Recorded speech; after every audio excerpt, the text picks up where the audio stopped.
I am Gaius Julius Caesar. My father was Gaius Julius Caesar.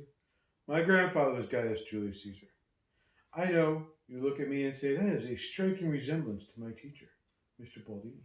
But I am not Mr. Baldini. He is in the past covering for me. I've used his time portal to come here to discuss with you who I was and what I did and what ancient Rome was like.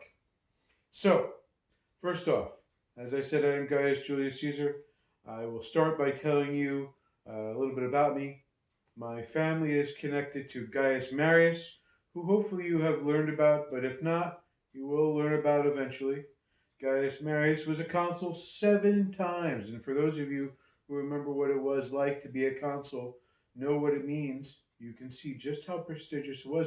Most people are lucky if they become consul once. They are extraordinarily lucky if they become consul twice. But Gaius Marius did it 7 times. And because my aunt married Gaius Marius, um, I was on that political faction. And when the dictator Sulla came into power, he took revenge against all of Marius's family, me being among them. He broke us, took all our money, and I was forced to give up many things. But I want to tell you about a story about a little bit about me. Lots have been said about my conquest of Gaul, my conquest of for the Civil War. A lot has been said about that. But who is Gaius Julius Caesar other than the person in front of you? Um, I am. I'll tell you a story. When I was young, about 26 years old, I was traveling to the Far East, to what you would call Syria today. I was going to do some studying over there. My ship was attacked by pirates. The pirates captured me and then tried to ransom me, something very commonly done. They wanted 20 talents, and I scoffed at that. 20 talents. That is nothing to the Julii. I am worth far more. I made them raise the talents to 50 talents, 50 talents of gold, and yet they said that that would be irresponsible. But I said demanded it.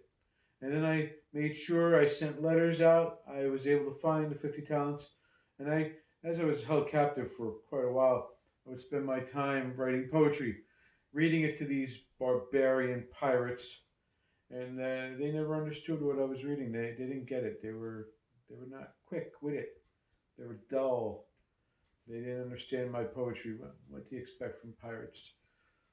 And so, consequently, um, I stood up to them and said, I will crucify you all. I will crucify you all. They laughed and thought I was kidding and joking. Now, mind you, this whole entire series is meant to tell you, to answer the question whether I was a reformer or a dictator, a tyrant. And you can make that determination. I wanted to tell you, though, eventually I was set free because I did raise the 50 talents.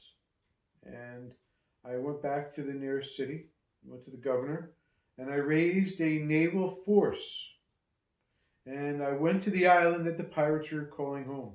I attacked the pirates, captured them, and I brought them back to the governor. The governor dithered. He didn't know what to do with them. I said, what do you mean? They're pirates. They need to be executed. They held me in ransom. By the way, I did get my 50 talents back, and I did crucify every single pirate.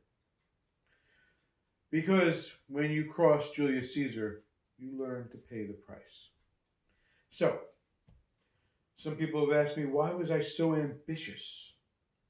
Why was I ambitious? Well, years later after that incident, I remember being in Hispania, what you call Spain, and I remember seeing a statue of Alexander the Great, staring up at it, and thinking to myself, he was my age at the time I was 30, and he had conquered his known world.